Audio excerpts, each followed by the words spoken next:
नमस्कार, आदि टीवी में आपका बहुत स्वागत है और मैं हूं आपके साथ अनुपमा खोपरे। बुलेटिन की शुरुआत बड़ी खबर के साथ करेंगे। राजधानी भोपाल से आपको बड़ी खबर बता रहे हैं, जहां पर मोहन कैबिनेट का विस्तार आज होगा। राजभवन में शपथ ग्रहण समारोह होगा, जहां मुख्यमंत्री राज्यपाल से मुलाकात करेंगे, राज्यपाल को कैबिनेट के नाम सौंपेंगे। 2 दिन से दिल्ली में बैठकें भी चल रही थी, जहां दिल्ली की बैठक के बाद सूची फाइनल हो चुकी है। 25 विधायकों को कैबिनेट में शामिल करेंगे, साथ ही 3 बार के मंत्रियों को जगह नहीं दी जाएगी। आपको बता दें कि जातीय, क्षेत्रीय, महिला, युवा पर फोकस रहेगा। सिंधिया समर्थितों को भी जगह मिल सकती है।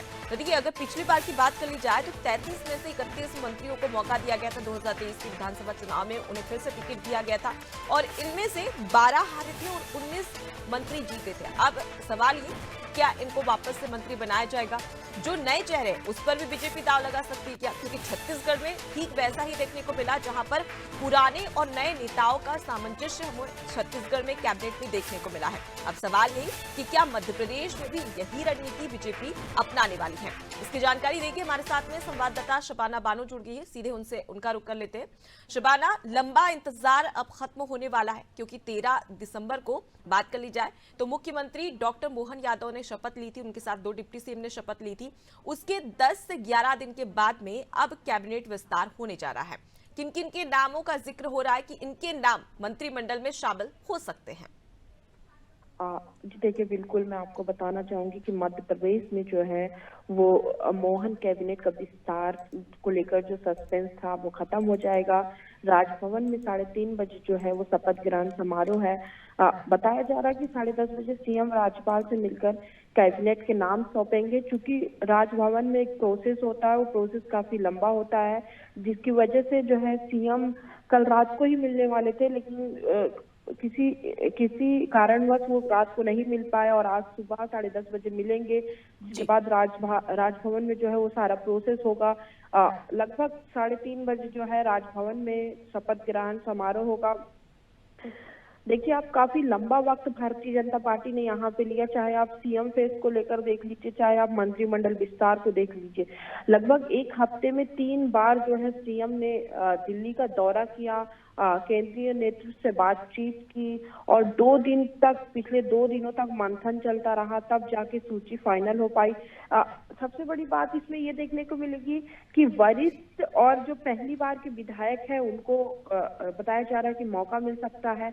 तो कहीं ना कहीं 25 विधायकों को आज जो है कैबिनेट में शामिल किया जाएगा और आज वो राजभवन में शपथ लेंगे। काफी लंबे इंतजार के बाद जो है यहाँ पर इंतजार खत्म हो गया अब, और आज जो है मंत्रिमंडल का शपथ है। अब देखने वाली बात ये होगी कि भारतीय जनता पार्टी ने किन किन नेताओं पर, किन किन विधायकों पर भरोसा जताया है।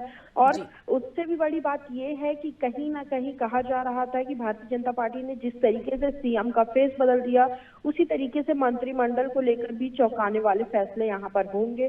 तो बस 3:30 बजे तक का इंतजार करना होगा, फिर लगभग पता चल ही जाएगा कि कौन कौन से विधायक है जो मंत्रिमंडल में यहाँ पर शामिल होने वाले हैं। जी बिल्कुल, ऐसे में देखना दिलचस्प होगा, क्योंकि हमेशा बीजेपी चौंकाती है और इस बार मध्य प्रदेश में मंत्रिमंडल को लेकर किस प्रकार से चौंकाती है, ये देखने वाली बात है।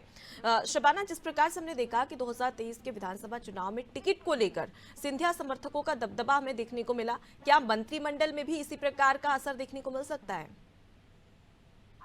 जी देखिए, बिल्कुल सिंधिया समर्थकों का जो नाम है वो चर्चा में है।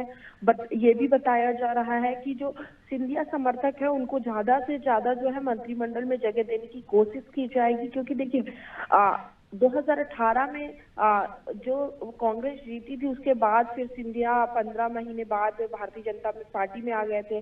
तब तुरंत ही उनको जो है भारतीय जनता पार्टी ने, केंद्रीय नेतृत्व ने बड़ा तोहफा दिया था, केंद्र में उनको मंत्री बना दिया था और उनके जो गुट के जो विधायक थे वो लगभग अब मंत्री थे। तो कहीं ना कहीं उनको मौका देना पड़ेगा भारतीय जनता पार्टी को यहाँ पर, क्योंकि सिंधिया अब पार्टी के वरिष्ठ नेता हैं और जो उनके विधायक हैं, लगभग जो ज्योतिरादित्य सिंधिया के गुट के जो विधायक है वो लगभग जीतकर यहाँ पर सामने आए हैं।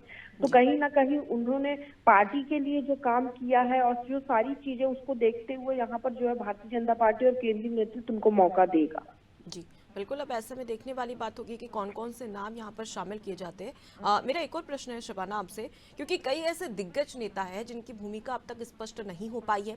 अगर हम बात करें तो कहीं ना कहीं कई सारे नाम यहाँ पर सामने आ रहे हैं। कैलाश विजयवर्गीय की बात कर ली जाए, प्रहलाद पटेल की बात कर ली जाए, अब तक उनकी भूमिका स्पष्ट नहीं हुई है। तो क्या ये जो नाम है वो इसलिए रिजर्व करके रखे ताकि उन्हें मंत्रिमंडल में शामिल किया जा सके?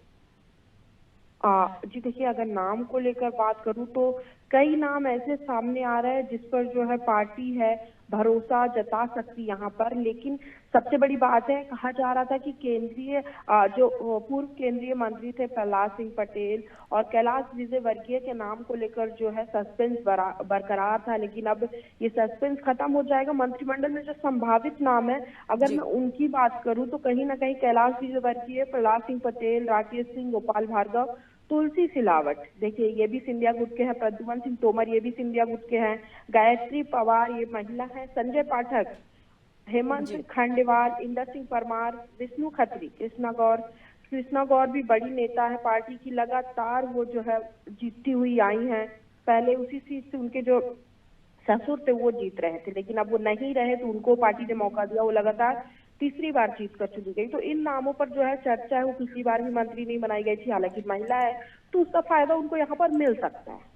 जी बिल्कुल। तो अब ऐसे में माना जा सकता है कि कहीं ना कहीं इस बार भी बीजेपी चौंकाने वाली है और देखना दिलचस्प होगा कि 3:30 बजे के इंतजार के बाद में कहा जाता है कि लंबा इंतजार और कहीं ना कहीं सब्र का फल मीठा होता है, लेकिन ये सब्र का फल किस प्रकार से मीठा होता है ये देखने वाली बात है, क्योंकि कई सारे चौंकाने वाले नाम यहाँ पर बीजेपी शामिल कर सकती है, क्योंकि जाहिर सी बात है कि केंद्र से ये नाम तय किए जा रहे हैं। मैं लौटूंगी आपके पास शबाना, आगे भी आपसे खबर पर अपडेट लेंगे।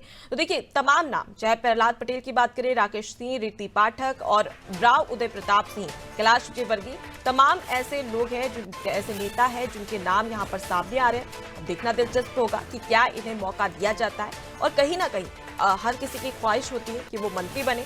अब मंत्रिमंडल में तो केवल यहाँ पर नाम सामने आ रहे हैं, वैसे तो 33 का मंत्रिमंडल होता है, 33 सदस्यों का मंत्रिमंडल होता है, लेकिन इस बार अभी सिर्फ 25 सदस्यों का मंत्रिमंडल ही होगा, फिर आगे इसमें विस्तार किया जाएगा। लेकिन ये 25 नाम कौन कौन से होंगे, महिलाओं को, युवाओं को और उसके साथ ही जो तजुर्बा कहा जाता है, जो दिग्गज नेता कहे जाते हैं, क्या वो भी इसमें शामिल हो सकते हैं? और क्या जिन्हें उम्मीद थी अगर वो मंत्रिमंडल में शामिल नहीं होते तो क्या एक बार फिर से बीजेपी में नाराजगी भी देखने को मिल सकती है? संभावनाएं कहीं है, लेकिन 3:30 बजे का इंतजार करना पड़ेगा और 3:30 बजे के बाद में स्पष्ट हो जाएगा कि आखिर मध्य प्रदेश में मंत्रिमंडल में किसे जगह मिली है और किसे नहीं।